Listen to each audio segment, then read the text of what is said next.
کا بندیوں کا نام نہیں ہوتا کہ ہمارے دھڑے کا آدمی نہیں ہے، ہمارے دھڑے کا آدمی نہیں ہے. وہ ایک صلاحیتیں ہیں، صرف ان صلاحیتوں کے بنا پر شورا میں کوئی آدمی آیا کرتا. ایمانیات کی بنیاد پر، عبادات کی بنیاد پر، اخلاق کی بنیاد پر، اپنی دوسری خصوصیات کی بنا پر، پرانے ہونے کے اعتبار سے، دین کی سمجھ کے اعتبار سے، تفقہ کے دین ہے، دین کی خاص بصیرتیں، اندر کے تقوی، وہ ساری چیزیں دوسرے قسم کی دیکھی جاتی ہیں. اور وہ صاحب بصیرت لوگ ہی دیکھ سکتے ہیں، ہر آدمی کو نظر نہیں آیا کرتی ہیں. نہ تو وہ مال کی بنیاد پر ہوتی ہیں، نہ پڑھے لکھے ہونے کی بنیاد پر ہوتی ہیں، نہ بڑا آدمی ہونے کی بنیاد پر ہوتی ہے، کہ اور چیزوں کی بنیاد پہ نہیں ہو کرتی. شورا کہتے ہیں وہ اندرونی خاص صلاحیت ہوتی ہے اس کام سے، مناسبت کے اعتبار سے. ان 6 آدمیوں کو بلایا اور بلانے کے بعد ارشاد فرمایا کہ تم 6 آدمی ہو جن سے اللہ راضی، اللہ کا رسول راضی. جس وقت حضور صلی اللہ علیہ وسلم تشریف لے گئے، اور تم 6 آدمی ایسے ہو کہ تم نے پھر صدیق اکبر کا ساتھ دیا اور صدیق اکبر تم سے راضی، پھر تم نے میرا ساتھ دیا اور میں پھر سے راضی جانا. اور میں تم سب کے اندر اہلیت پاتا ہوں. تم 6 آدمی ہو، جس پر تم متفق ہو جاؤ وہ امیر ہو. تم 6 آدمی ہو، 6 میں سے اگر 3 ایک طرف ہو جائیں اور 3 ایک طرف ہو جائیں، رائے بنی، 3 آدمی کی رائے کہ فلاں خلیفہ اور 3 آدمی کی رائے بنی کہ فلاں خلیفہ ہو، تو پھر دوبارہ مشورہ ہوگا. اور اگر 4 ایک طرف ہو گئے، 4 کی رائے ایک کے متعلق ہے، 2 کی رائے ایک کے متعلق ہے، تو جس پر 4 آ گئے ہیں اکثریت، وہ امیر ہے. جس پر 4 کی رائے بن جائے وہ امیر ہے. اور وہ 2 جو ہے باقی، ان دونوں سے کہا جائے کہ وہیں اندر بیٹھے، باہر نکلے بغیر، جس مکان میں بیٹھے ہیں جس پر 4 پر متفق ہوئے ہیں، وہ 2 اندر جو ہیں دوسرے، جن کی رائے دوسروں کے متعلق ہے، 2 کے متعلق، وہ دونوں وہیں پر اس آدمی سے بیعت کر لیں، وہیں بیعت کریں. اگر وہ بیعت کر لیں تو بہت اچھا، لیکن اگر وہ بیعت کرنے کے لیے آمادہ نہیں ہے بلکہ اپنی رائے پر قائم رہتے ہیں، تو ان کو وہیں ذبح کر کے دفن کر دو. ان کو وہیں ذبح کر کے دفن کر دو، اس لیے کہ ان 2 کا ذبح کرنا تو منظور ہے اللہ کو اور اللہ کے رسول کو، لیکن امت میں اختلاف پیدا کرنے کی اجازت نہیں ہے. خلیفہ راشد کا فیصلہ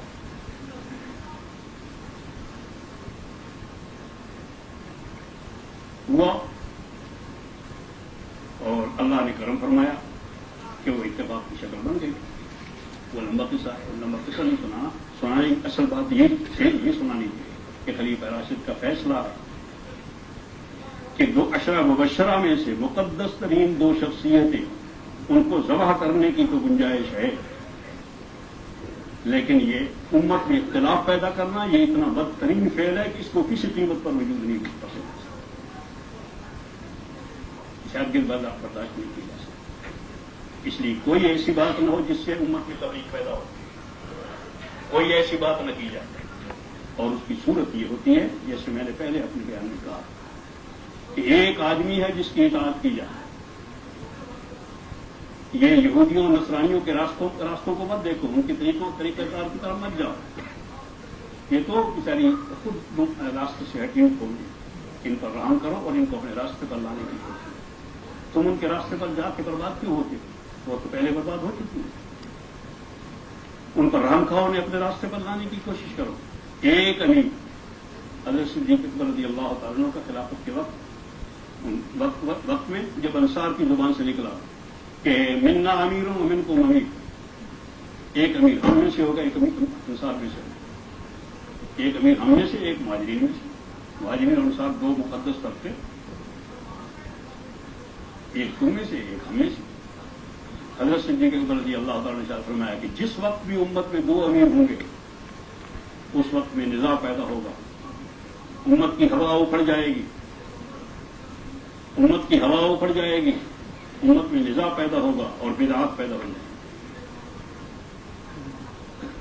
کہیں امیر نہیں ہوتا، امیر صرف ایک، اور وہ تمہیں صراحت کے ساتھ کہہ دوں کہ وہ امیر صرف یہاں نظام الدین میں موجود ہے، اللہ کا احسان ہے۔ اور اللہ کا کرم ہے کہ اپنے علم کے اعتبار سے، اپنے تقوی کے اعتبار سے، اپنی حیثیتیں اور فراستوں کے اعتبار سے میں نے ہمیشہ، اللہ کا شکر ہے، مولانا یاس رحمۃ اللہ علیہ کے حیاتی میں آ گیا تھا، لیکن وہ کم ملا، لیکن مولانا یوسف رحمۃ اللہ علیہ کے ساتھ زندگی گزاری ہے۔